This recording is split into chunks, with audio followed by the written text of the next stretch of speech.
ప్రభుత్వ సేవలన్నింటినీ ఆన్లైన్లో అందుబాటులోకి తీసుకొచ్చామని, వాటిని వినియోగంపై ప్రజల్లో అవగాహన పెంచాలని సీఎం చంద్రబాబు నాయుడు అధికారులకు సూచించారు. మనమిత్ర వాట్సాప్ సేవలతో పాటు ప్రత్యేక యాప్ను రూపొందించాలని ఆదేశించారు.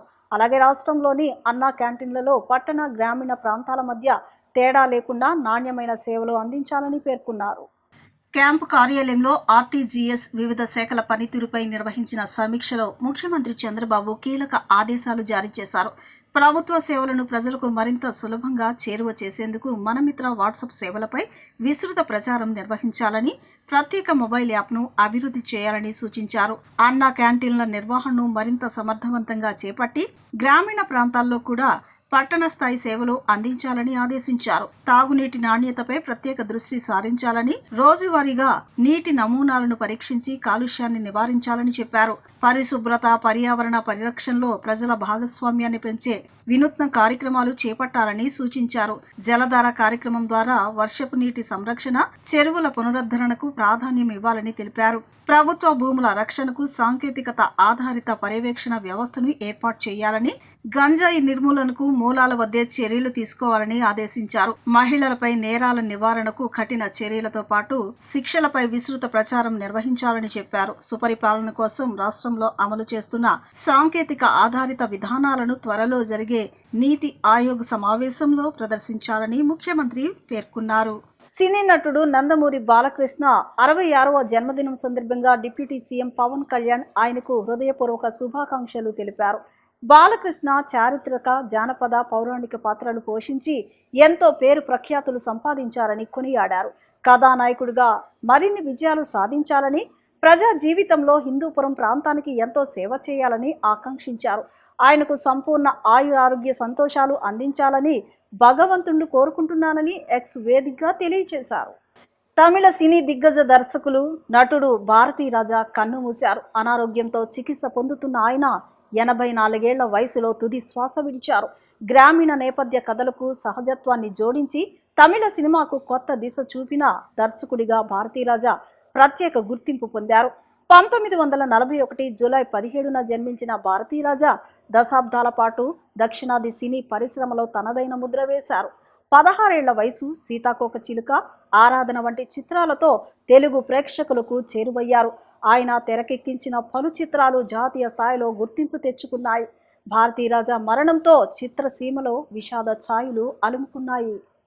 తమిళ సినీ దిగ్గజ దర్శకులు, నటుడు భారతీరాజా కన్నుమూశారు. అనారోగ్యంతో చికిత్స పొందుతున్న ఆయన 84 ఏళ్ల వయసులో తుది శ్వాస విడిచారు.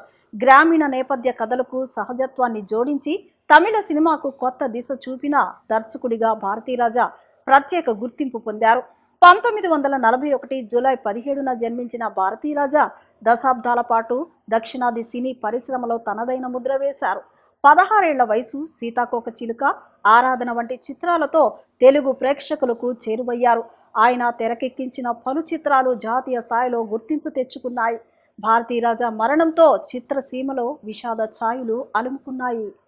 భారతీయ సంస్కృతికి యోగా ప్రతీకగా నిలుస్తోందని మైలవరం ఎమ్మెల్యే వసంత కృష్ణప్రసాద్ అన్నారు. యోగాతో శారీరక, మానసిక ప్రశాంతత, ఏకాగ్రత పెరుగుతాయని ఆయన అభిప్రాయపడ్డారు. విజయవంతానికి అందరూ సహకరించాలని ఆయన విజ్ఞప్తి చేశారు. ఇబ్రహీంపట్నం ఫెర్రీఘాట్ వద్ద యోగాంధ్రలో ఎమ్మెల్యే వసంత కృష్ణప్రసాద్, జిల్లా కలెక్టర్ జి లక్ష్మీషా తదితరులు పాల్గొన్నారు. ఈ సందర్భంగా జరిగిన యోగాసనాల ప్రదర్శనలో వందలాది మంది ఎంతో ఉత్సాహంగా పాల్గొన్నారు. ఎమ్మెల్యే వసంత కృష్ణప్రసాద్, కలెక్టర్ లక్ష్మీషా మాట్లాడుతూ యోగా వల్ల ఎన్నో ప్రయోజనాలు ఉన్నాయని తెలిపారు.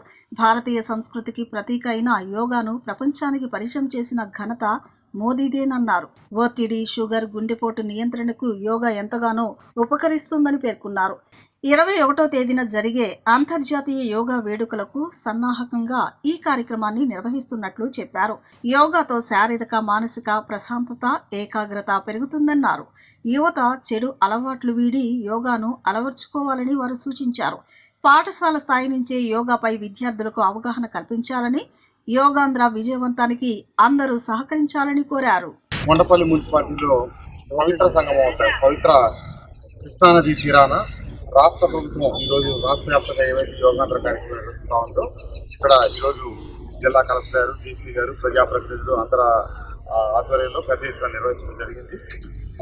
క్రమబద్ధమైన జీవితం గడపడానికి మానసిక శరీరానికి కోఆర్డినేషన్ కోసం ఏవైతే మన యోగ పురుషులు మునులు మహానుభావులందరూ కొన్ని వేల సంవత్సరాలుగా ఒక క్రమబద్ధమైన జీవితం గడపడం కోసం మానవ సమాజానికి ప్రపంచానికి అందించిన మహా గొప్ప ప్రక్రియ యోగ ప్రక్రియ.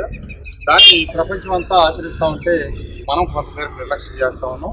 ప్రజల్ని జాగృతం చేయడం కోసం రాష్ట్ర ప్రభుత్వం ముఖ్యమంత్రి గారి కార్యక్రమాన్ని పెద్ద ఎత్తున మొదలెట్టారు.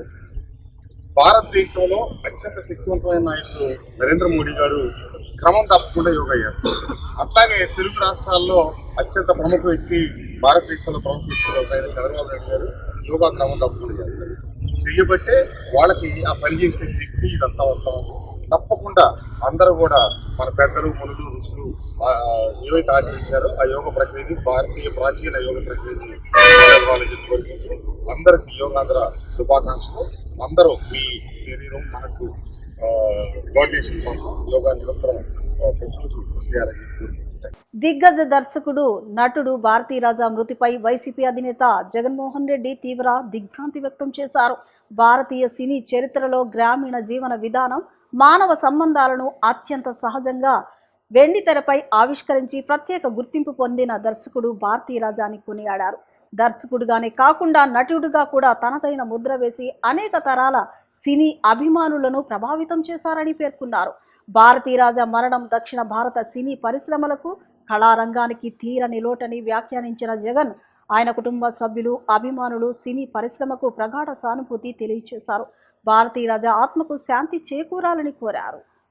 విశాఖ స్టీల్ ప్లాంట్లో జరిగిన ఘోర ప్రమాదంలో కార్మికులు ప్రాణాలు కోల్పోయి వారి కుటుంబాలు శోక సముద్రంలో మునిగిపోయిన సమయంలో బాధితులను ఓదార్చాల్సింది పోయి రాష్ట్ర మంత్రులు నారా లోకేష్, పవన్ కళ్యాణ్ మానవత్వం మరిచి రాజకీయ వ్యాఖ్యలకు దిగారని మాజీ మంత్రి పేర్ని నాని తీవ్రంగా ఆక్షేపించారు.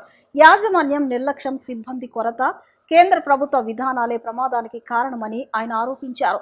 బాధిత కుటుంబాలకు అండగా నిలవాల్సిన రాష్ట్ర ప్రభుత్వం బాధ్యతను విస్మరించి రాజకీయ ప్రచారంలో నిమగ్నమైందని విమర్శించారు. విశాఖ స్టీల్ ప్లాంట్ ప్రైవేటీకరణ అంశంపై కూడా రాష్ట్ర ప్రభుత్వం ప్రజలను తప్పుదోవ పట్టిస్తోందని ధ్వజమెత్తారు. కార్మికుల్ని కోత విధించి 11 మందితో పనిచేయిస్తున్నారు. దానివలన పని ఒత్తిడి మూలకంగా లేదా దాన్ని పర్యవేక్షించడంలో తక్కువ మంది మనుషులు ఉండటం వల్ల మరి ఈ ప్రమాదం జరిగిందని చెప్పనేది కార్మికుల యొక్క బాధ, ఘోష మనం ఇవ్వట్టున్నాయి. వాళ్ళు కార్మికులు చెప్పేది వాస్తవాన్ని నమ్మాల్సినటువంటి అవసరం కూడా ఎందుకుందంటే, ఈ విశాఖపట్నం స్టీల్ ఫ్యాక్టరీ సాలీనా 3.2 మిలియన్ టన్నులు ఉత్పాదక సామర్థ్యం ఉన్నప్పుడు 18,000 మంది కార్మికులతో ఈ ఫ్యాక్టరీ పనిచేసింది. అంటే సంవత్సరానికి 3.2 మిలియన్ టన్నుల సామర్థ్యం, ఉత్పాదక సామర్థ్యం ఉన్నప్పుడు 18,000 కార్మికుల మంది ఆధారపడేది పనిచేస్తే, ఇవాళ 7.3 మిలియన్ టన్నుల సామర్థ్యం, సాలీనా 7.3 మిలియన్ టన్నుల సామర్థ్యంతో, ఉత్పాదక సామర్థ్యంతో అది పనిచేస్తుంటే కేవలం పర్మనెంట్ కానీ, కాంట్రాక్ట్ కానీ, అవుట్సోర్సింగ్ కానీ అందరూ కలిపి 8,000 మంది కార్మికులు మాత్రమే ఇవాళ పనిచేస్తున్నారనేది కార్మికులు చెప్తున్నారు. అంటే 3.2 మిలియన్ టన్నులు ఉన్నప్పుడేమో అది సామర్థ్యం, అంటే ఉత్పాదక సామర్థ్యం ఉన్నప్పుడు 18,000 మంది కార్మికులు పనిచేస్తే, ఇవాళ దానికి రెట్టింపు 100% కన్నా కూడా ఎక్కువ ఉత్పత్తి జరుగుతున్నా కూడా 8,000 మంది, దాంట్లో సగం మంది కూడా కాదు, సగం కంటే కూడా తక్కువ మంది కార్మికులతో పని చేయించడం ఒకటే కాకుండా దానిలో ఉన్నటువంటి దాదాపుగా గడిచిన 2 సంవత్సరాల నుంచి విఆర్ఎస్ పేరుతో అనుభవం ఉన్నటువంటి కార్మికులందరినీ కూడా బలవంతంగా ఇంటికి పంపించిన పరిస్థితి. వెరసి ఏమైందా అంటే ప్రాణాలు పోయినటువంటి పరిస్థితి. ఇంజనీర్లు అంటే సీనియర్ కార్మికులు ఎవరైతే సాంకేతిక నైపుణ్యాన్ని సంపాదించున్నారో, ఇన్నేళ్ల అనుభవాన్ని సంపాదించున్నారో, ఆ అనుభవవంతులైనటువంటి కార్మికులు ఇవాళ లేకపోవటం, అనుభవజ్ఞులైనటువంటి కార్మికులు ఇవాళ విఆర్ఎస్ ఇచ్చి బలవంతంగా పంపించడం, ఎక్కువగా ఫ్యాక్టరీ అంతా కూడా సగం మంది పైన కాంట్రాక్ట్ కార్మికులు, అలాగే డైలీ వేజెస్ వారు ఉండటం వలన ఇవాళ ప్రమాదాలు జరిగేటువంటి కారణాలు ఎక్కువ అవుతున్నాయని చెప్పని ఇవాళ కార్మికులందరూ కూడా గట్టిగా చెప్తున్నారు. నమ్మశక్యంగానే ఉంది. ఎందుకని? కార్మికుల సంఖ్య తగ్గిపోయింది, పనిభారం ఉత్పాదన శక్తి పెరిగిపోయింది, అనుభవజ్ఞులు ఇంటికి వెళ్ళిపోయారు. అనుభవ రాహిత్యం, అనుభవం లేనటువంటి తక్కువ జీతానికి పనిచేస్తారు, ప్రొడక్షన్ కాస్ట్ తక్కువద్దని చెప్పేటువంటి కక్కుర్తి ఆలోచనల మూలంగా యాజమాన్యం తీసుకున్నటువంటి ఈ నిర్ణయాల వల్ల ఎంతమంది కార్మికుల్ని యాజమాన్యం మాత్రమే పొట్టన పెట్టుకుందనేది ఇవాళ ఎవరైనా మనందరం కూడా అంగీకరించి తీరాల్సినటువంటి అంశం. విశాఖ స్టీల్ ప్లాంట్ బాధితులను పరామర్శించిన AP deputy CM Pawan Kalyan మంత్రి నారా లోకేష్ పై మాజీ మంత్రి వెల్లంపల్లి శ్రీనివాసరావు తీవ్ర విమర్శలు గుప్పించారు. చనిపోయింది 8 మందే కదా అన్నట్లు మంత్రి లోకేష్ మాట్లాడుతున్నారని మండిపడ్డారు. పరామర్శ అనంతరం లోకేష్ పవన్ కళ్యాణ్ మాటలు చూసి ఉత్తరాంధ్ర ప్రజలు ముక్కున వేలుసుకుంటున్నారని విమర్శించారు. మరోవైపు కార్మిక సంఘాల నేతలతో లోకేష్ కోపంగా మాట్లాడడాన్ని ఆయన తప్పుపట్టారు. పాలన చేయడం చేతకానప్పుడే ఇలాంటి ఫ్రస్ట్రేషన్ వస్తుందని ఆగ్రహం వ్యక్తం చేశారు. స్టీల్ ప్లాంట్ మరణాలు ముమ్మాటికి ప్రభుత్వ హత్యలేనని ఆయన ఆరోపించారు. స్టీల్ ప్లాంట్ ఘటన చాలా బాధాకరం. అంత బాధాకరం జరిగిన ఘటన జరిగితే నారా లోకేష్ కానీ పవన్ కళ్యాణ్ కానీ అక్కడికి వెళ్ళినప్పుడు బాధితుల్ని ధైర్యం చెప్పాలి. అదేవిధంగా ప్రభుత్వం తరపున మేము మీకు అండగా ఉంటాము అని వాళ్ళని ఇబ్బంది లేకుండా చూసుకునే విధంగా మాట్లాడాలి. కాకుండా ఇష్టం వచ్చినట్టు అక్కడ కార్మికులు వాళ్ళ ఇబ్బందులు చెప్తుంటే బాధ్యత లేకుండా, అదేవిధంగా కేంద్ర ప్రభుత్వంతో అంటకాగుతూ బాధ్యత లేకుండా బాధ్యత రాహిత్యంగా మాట్లాడడం అనేది చాలా బాధాకరం. ఎందుకంటే తప్పించుకునే మాటలు ఇవన్నీ కూడా లోకేష్ కానీ పవన్ కళ్యాణ్ కానీ తప్పించుకునే మాటలు. మీరు కేంద్ర ప్రభుత్వంలో ఉన్నప్పుడు అక్కడ మీడియా వాళ్ళు కూడా అడుగుతున్నారు, టెక్నికల్గా సరిగ్గా వారికి అవగాహన లేని వాళ్ళని మీరు ఎందుకు పెట్టారంటే సరేదన్న సమాధానం చెప్పక మాకు దీని మీద అనుభవం లేదు. అనుభవం లేని నువ్వు డిప్యూటీసీఎం దేనికి పనికిరానా? నువ్వు అనుభవం లేనప్పుడు డిప్యూటీసీఎం ఎందుకు తీసుకున్నావు? మంత్రులు ఎందుకు కొనసాగుతున్నారు? మీరు కేంద్రంతో ఉన్నప్పుడు అదేవిధంగా స్టీల్ ప్లాంట్కి చేయాల్సిన న్యాయం చేయకుండా వాళ్ళు ఎంతో ఇబ్బంది పడుతూ ఉద్యమాలు చేస్తుంటే ఆ ఉద్యమాలకు కూడా కనీసం మీరు స్పందించకుండా మేము అన్నీ చేసేసాం అంటే ఇప్పుడు సూపర్ 6 ఏ విధంగా అమలు చేసామో ఆ స్టీల్ ప్లాంట్ కూడా మేము ప్రైవేటీకరణ ఆపేసామని చెప్తున్నారు. ఒక పక్కనేమో ప్రైవేటీకరణని పక్క నుంచి కొనసాగిస్తూ ఈ స్టీల్ ప్లాంట్ ఉద్యోగులు కావచ్చు, ఆంధ్ర రాష్ట్రం యొక్క పరువు తీసే విధంగా ఈ కూటమి నాయకులందరూ పనిచేస్తున్నారు. ఇవి చాలా దుర్మార్గం. ఇంతమంది ఇది నేను చెప్పేది ఏంటంటే వాళ్ళు చనిపోయింది ఇది ప్రభుత్వ హత్యల కింద గమనించాలి. ఇవన్నీ కూడా ప్రభుత్వ నిర్లక్ష్యం. ఇదంతా కూడా ప్రభుత్వ నిర్లక్ష్యం. ఇందాక పవన్ కళ్యాణ్ గారు మాట్లాడుతూ ఏదో గతంలో 5 ఏళ్ళు వైసీపీ పార్టీ చేసింది, ఆ తర్వాత అంతకుముందు కాంగ్రెస్ చేసిందే, మధ్యలో 2014 నుంచి 2019 నువ్వు అధికారం చేయలేదా? నువ్వు కూటమితో ఎప్పుడు కూడా కలిసే ఉన్నావు కదా, నీకు బాధ్యత లేదా? అంతకుముందు చెప్పావు కదా నాకు కూడా ఎంపీలు ఇవ్వండి నేను పోరాటం చేస్తాను. మరి ఎంపీలు ఇచ్చారు కదా నీకు, 21 మంది ఎంపీలని మీ కూటమి కప్పు చెప్పారు. ఏం చేశారు? మీరు పొట్టను పెట్టుకున్నారు, కార్మికుల ప్రాణాలను పొట్టను పెట్టుకున్నారు. ఇప్పటికైనా కానీ విశాఖపట్నం ఏదైతే విశాఖపట్నం ఉక్కు కర్మాగారం ఉందో ఆ యొక్క ఆంధ్ర రాష్ట్రం పరువును కాపాడాలి, అది ప్రైవేటు పరం కాకుండా చేయాలి.